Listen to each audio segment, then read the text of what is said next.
आज मैं आपको ऐसी कहानी सुनाने जा रही हूँ जो शायद आपको कभी उदास होने नहीं देगी कि यह क्यों हुआ, किस लिए हुआ, ऐसा नहीं होना चाहिए था।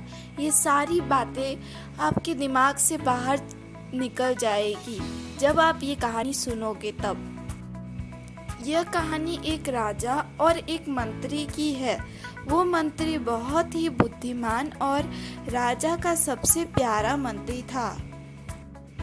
एक दिन राजा और उनके मंत्री जंगल में सैर करने गए और उनके साथ एक सिपाही था। थोड़ी देर बाद एक मधुमक्खी आई और राजा को काट ली। राजा नदी के किनारे थे। मंत्री ने कह दिया कि जो हुआ अच्छे के लिए हुआ।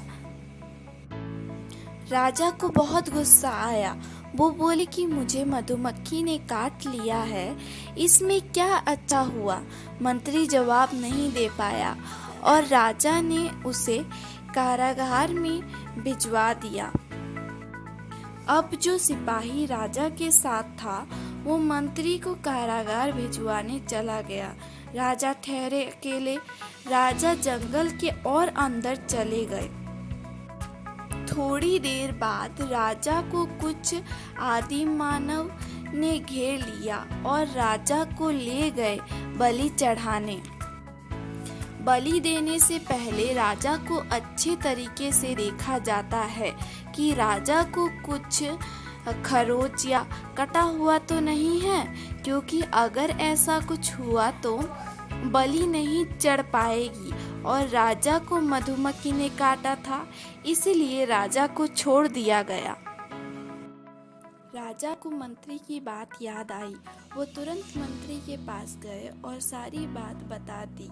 फिर राजा ने कहा, पर मैंने तुम्हें कारागार में डाला, इसलिए मुझे क्षमा कर दो।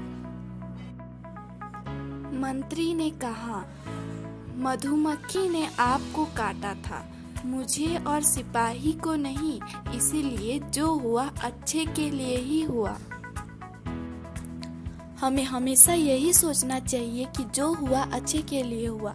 अगर हम हमेशा यही सोचते रहे कि ये क्यों हुआ, किस लिए हुआ, तो शायद हमारी समस्या का समाधान नहीं हो सकता। इसीलिए think positive, do positive, stay safe, stay at home. Thank you.